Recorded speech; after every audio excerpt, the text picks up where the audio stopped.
Hi everyone, it's Lindsay with High Altitude Astrology, and I'm bringing you the full moon in Virgo video. And I have the full moon pulled up on the screen. You can see it's happening today, March 9th at 11:48 a.m. Mountain Standard Time. And here you can see the moon at 19 degrees of Virgo, and it's opposed the sun at 19 degrees of Pisces. And that's what a full moon is. It's a time when the sun and the moon are opposite one another. And it's a time of culmination. So 2 weeks prior, we had a new moon, and now we have the full moon culminating. So the moon has to do with our emotional state. It has to do with our expression of emotion, our expression of feeling, our expression of intuition, what we sense. Whereas the sun is about shining our light out into the world. It's about our will, it's about our individuality. So at a full moon, the sun is lighting up the moon completely. And in doing that, we can see where things are at, essentially. You know, our emotions, our feelings are very full, very exposed, very tangible. But at the same time, our will and our individuality and our light is also very strong. And the idea is to find some sort of balance between these two energies, you know, at this culmination time. It may be revelatory, revealing to us certain aspects of our life that have come to some sort of peak or some sort of culmination, where we can see how over the next preceding couple of weeks before the next new moon, that we have to perhaps adjust or shift or alter based on the insight we gain at this time. So what is it that we might be coming to awareness about? Well, we have to look at different aspects of the chart in order to get a full explanation of that. But I will start just with what the moon in Virgo is about.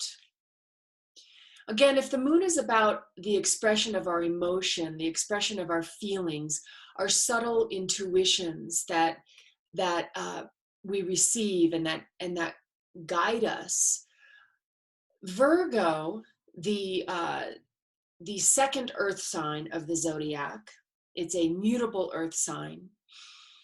Virgo energy is about really grounding our energy into daily tasks. It's about working in a very detail-oriented way. It's about analyzing. Even though it's an earth energy, it's ruled by Mercury, which rules the mind and the thinking capacity. So Virgo has this ability to really look at things and analyze things in order to understand.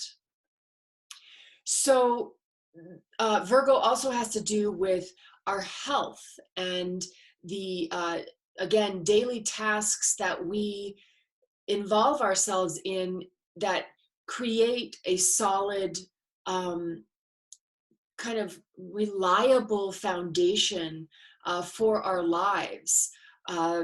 Brushing our teeth, folding our laundry, you know, those types of things. This is all very Virgo. It's about how we keep order in our life, but in order to help keep a very organized life so that other things are possible. The other interesting word connected to Virgo is autonomy. Here are a few more: detail-oriented, discrimination, refinement, autonomy, helpfulness, health consciousness, logical analysis, dutifulness, and love of nature.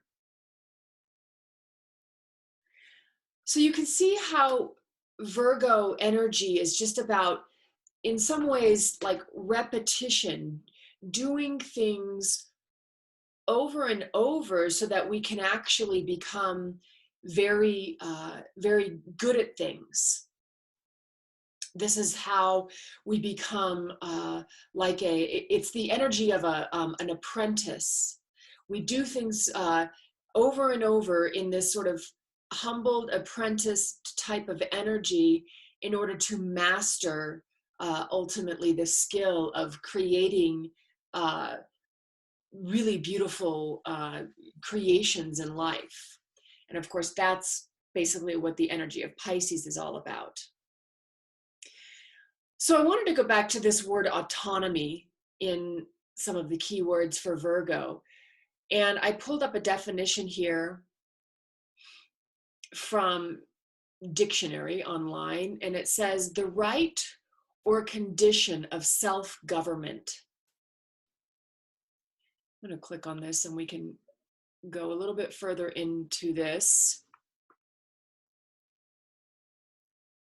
Freedom from external control or influence, independence. These are definitions of the word autonomy. And I think that this specifically is very important at this full moon time, because if we're expressing our emotions with autonomy,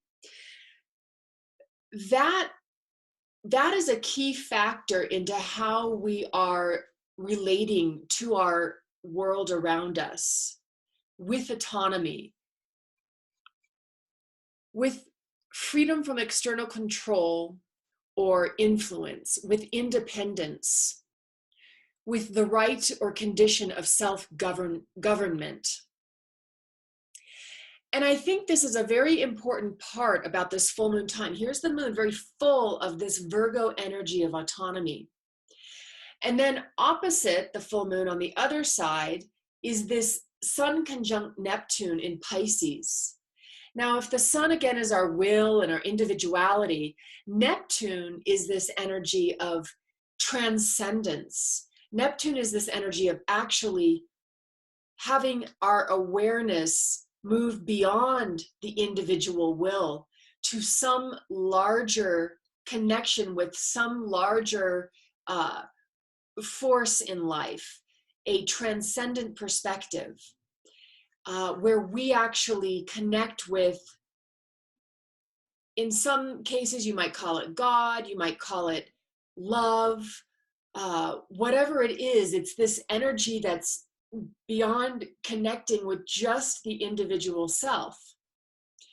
And it's the experience that people have when they are accessing higher consciousness states through meditation or through exploration with mind-altering substances. This is very Sun and Neptune energy, especially in the sign of Pisces. Neptune rules Pisces.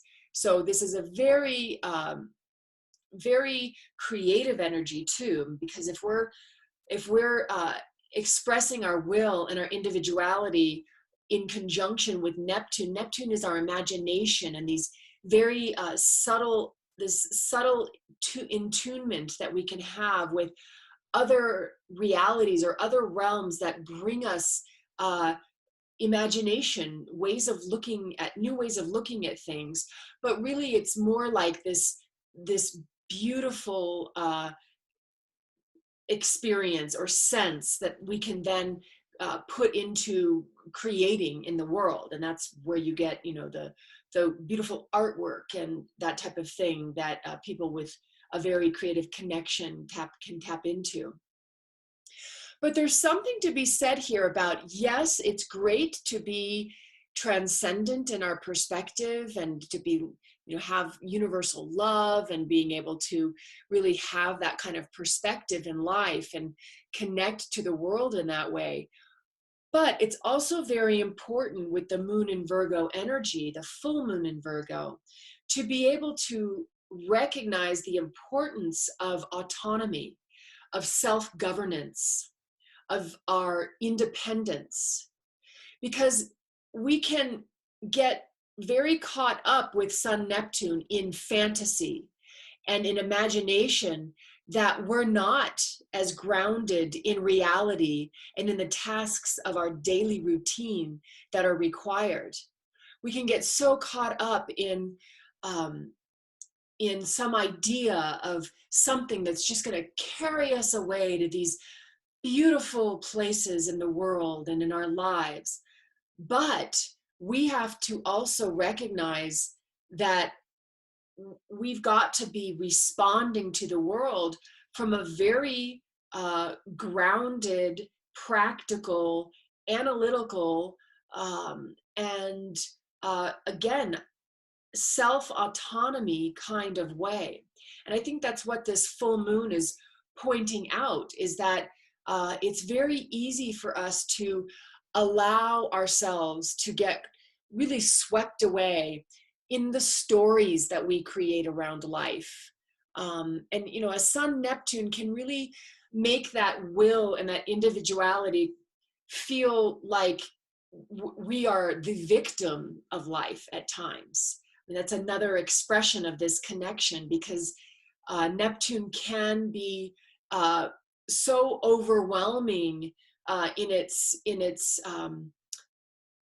fantasy, or the experience that it creates around us, that we can feel so small in the midst of this very uncontrollable world, or uncontainable world.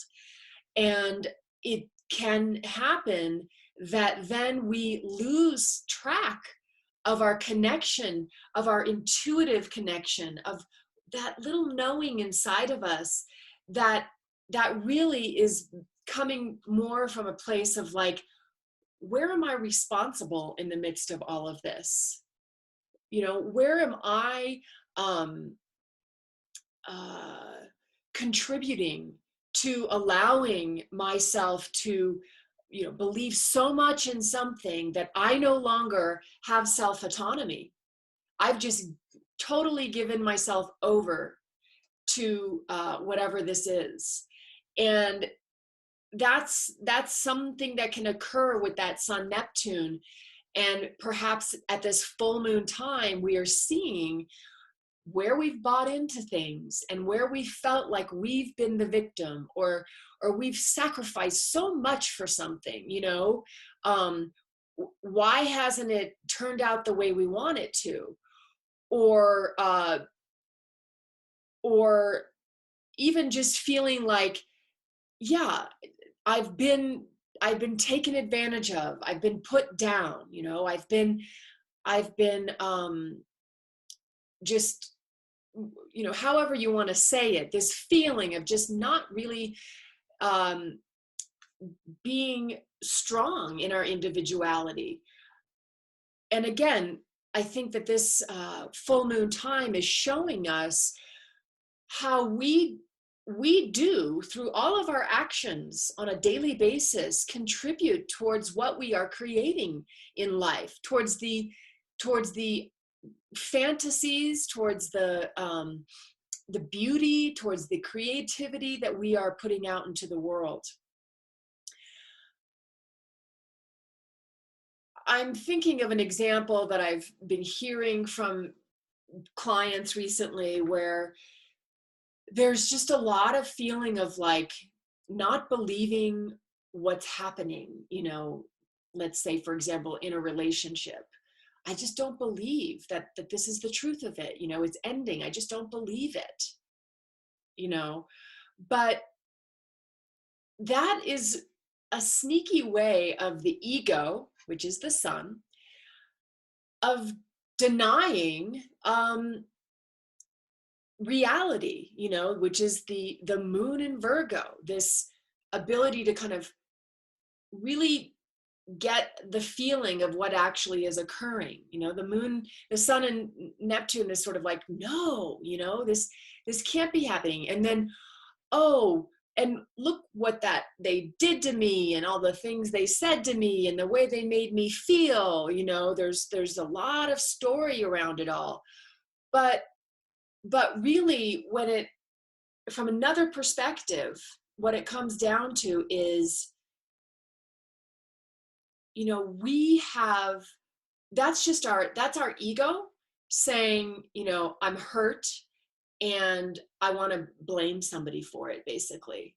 And at the same time, with this moon in Virgo full moon, it's like we have an opportunity to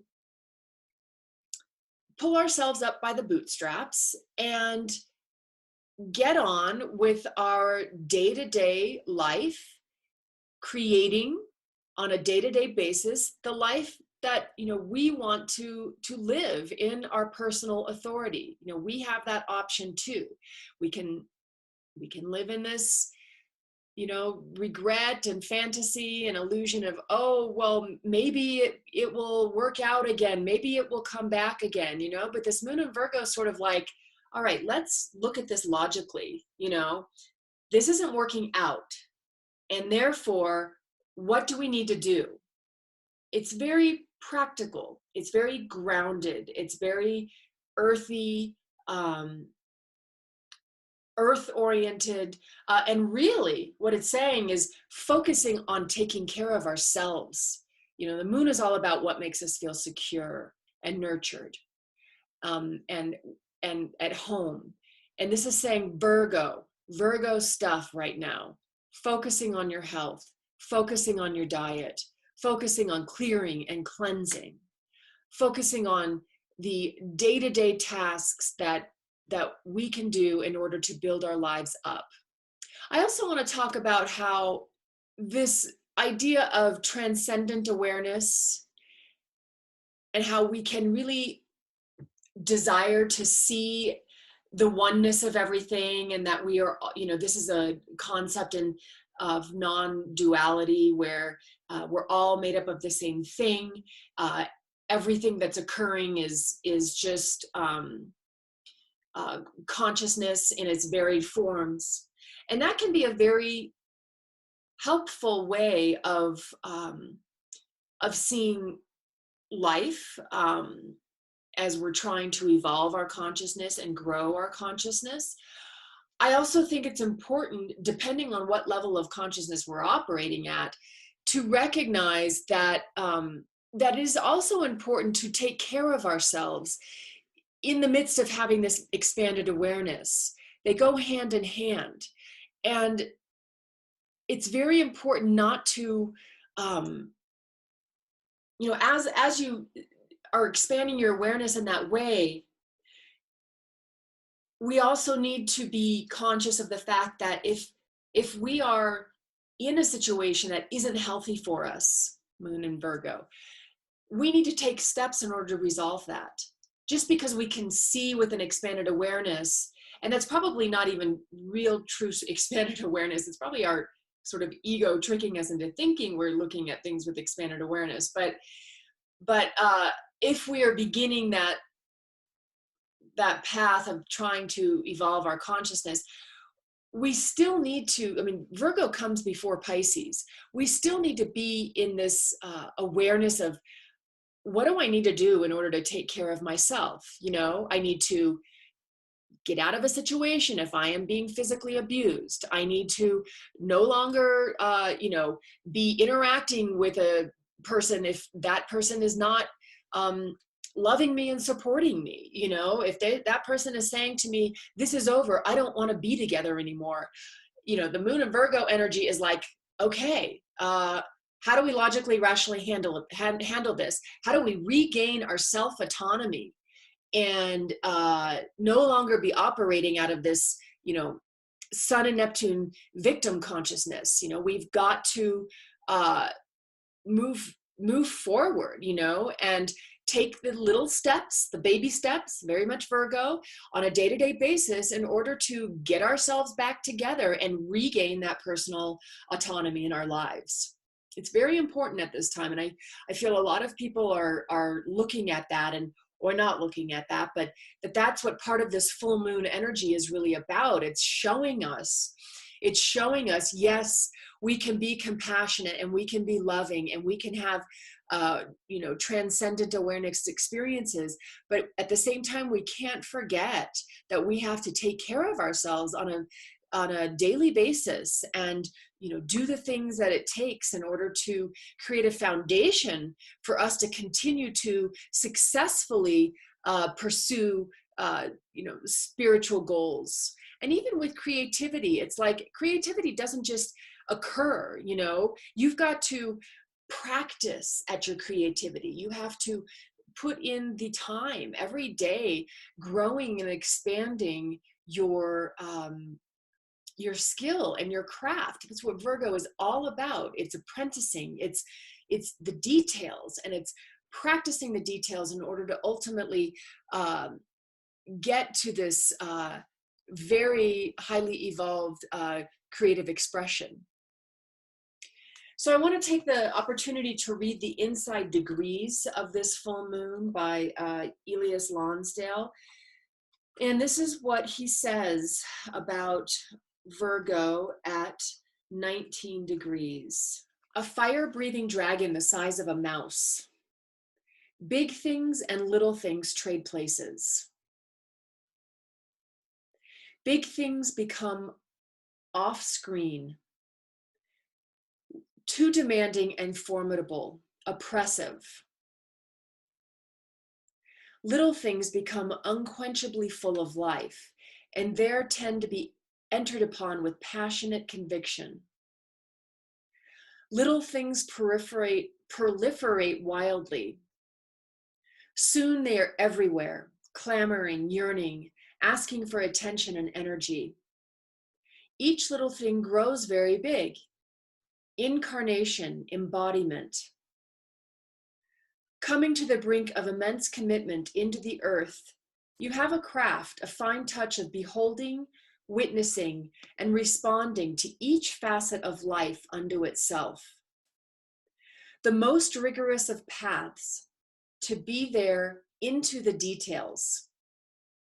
Will and mind become one. A discipline, a harnessing that is magnificent and very hard to accomplish. Yet you recognize that this is what remains to be done, to light up the jewels of life and let them arise everywhere.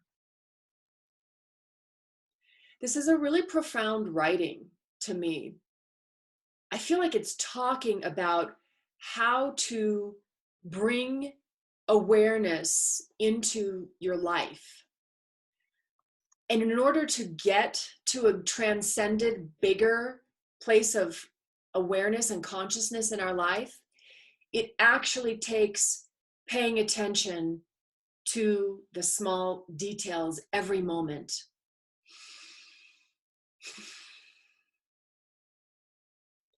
And this can be done actually by just connecting to our breath, breathing into our belly and releasing from our belly every breath. And when we find that we're just not feeling centered and we're not feeling present, that breath is our connection back into that moment. And to me, this is what that's talking about. It's saying that coming to the brink of immense commitment into the earth, you have a craft, a fine touch of beholding, witnessing, and responding to each facet of life unto itself. That's like being aware. It is being aware. The most rigorous of paths, to be there into the details. Will and mind become one. A discipline, a harnessing that is magnificent and very hard to accomplish. Yet you recognize that this is what remains to be done. To light up the jewels of life and let them arise everywhere. Because it's in that process that then we are ultimately able to create beauty, because our attention is so focused in the moment that not only are we sort of mechanically able to do whatever it is that we're doing, but we're also at the same time like allowing a transcendent awareness to come through us and to create through us. It's absolutely beautiful. Speaking of creation, there's a couple of other interesting things going on during this full moon time that I want to point out. Venus and Uranus have conjuncted yesterday, just about a day ago, at 4 degrees of Taurus. Venus is now moving on to 5, but we are still experiencing the effects of it.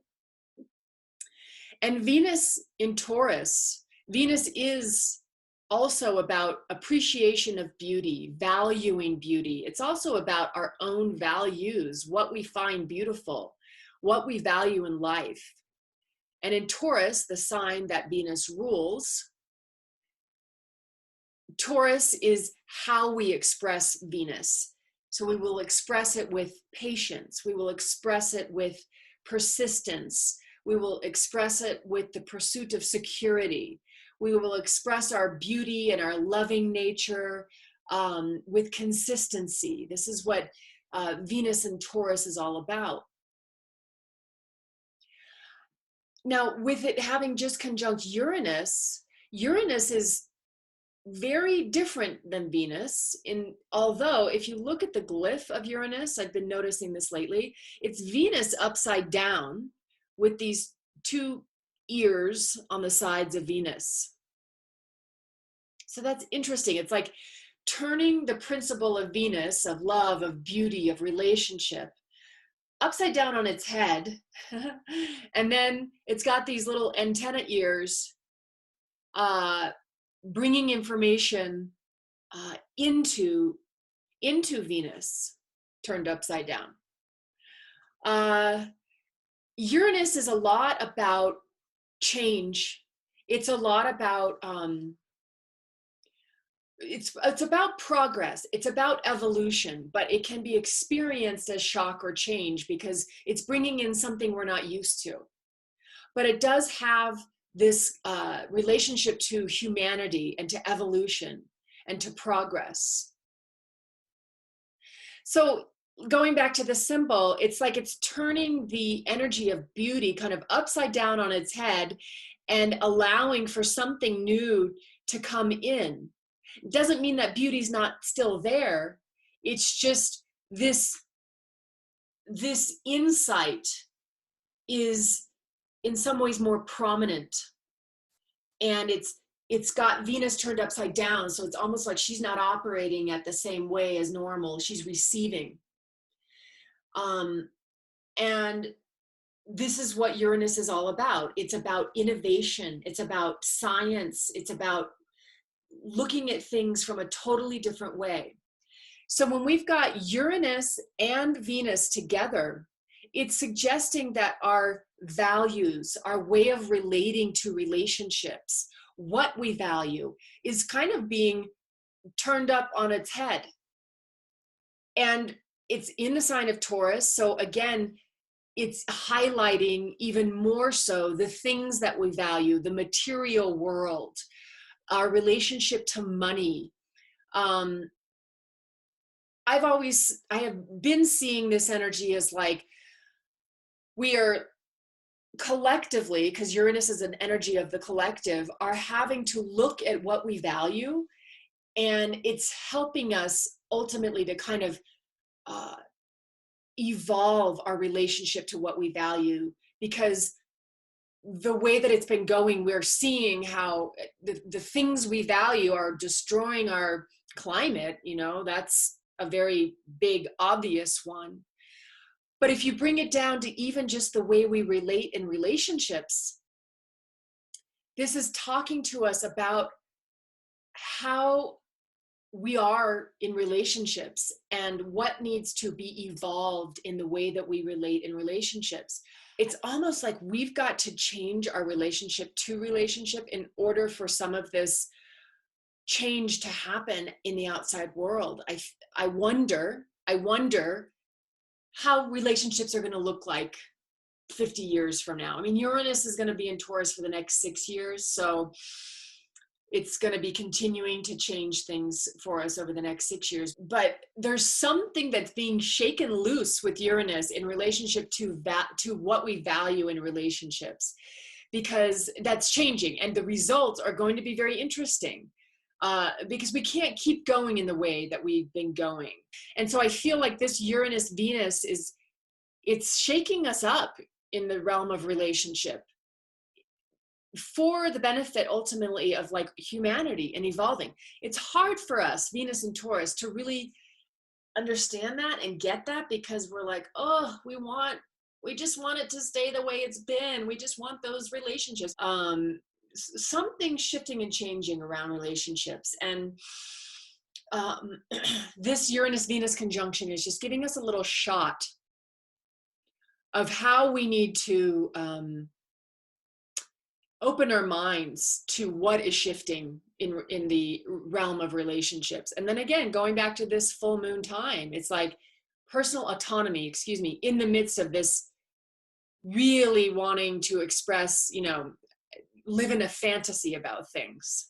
The other thing that's happening tonight around this full moon time is that Mercury in Aquarius is moving direct. And that's going to happen in about 9 hours.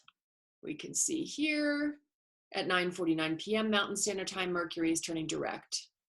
And this is just going to help us, this Mercury direct in Aquarius, the sign that Uranus rules. This is going to help us begin to integrate mentally some of these shifts and changes that are occurring and that we need to begin to communicate about. We need to begin to think about moving forward. That's what Mercury is all about. It's our thinking, it's our communicating, it's how we express ourselves. And Uranus is very much in unconventional ways, in individualistic ways, in inventive ways. So it's helping us at this full moon time to begin to open our mind really to new ways of looking at how we can do things, but really helping us on a very personal level, the way we think about things. It's just going to I want to say open the release valve or the ejection mechanism on a plane or something.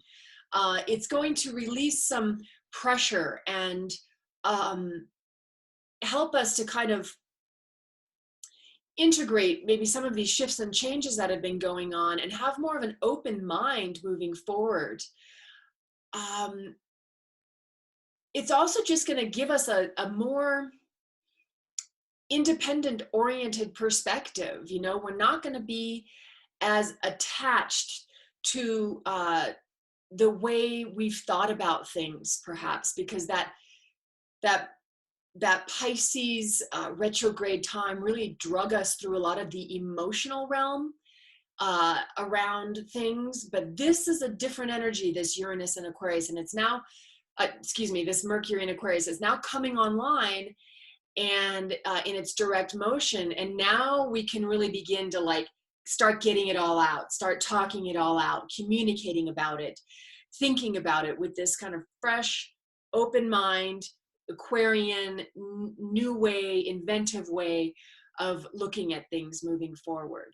All right, I think that's everything I want to say about this new full moon time in Virgo. I hope that you enjoyed this video. If you did, please subscribe, and I really appreciate it, and I will see you next time. Take care.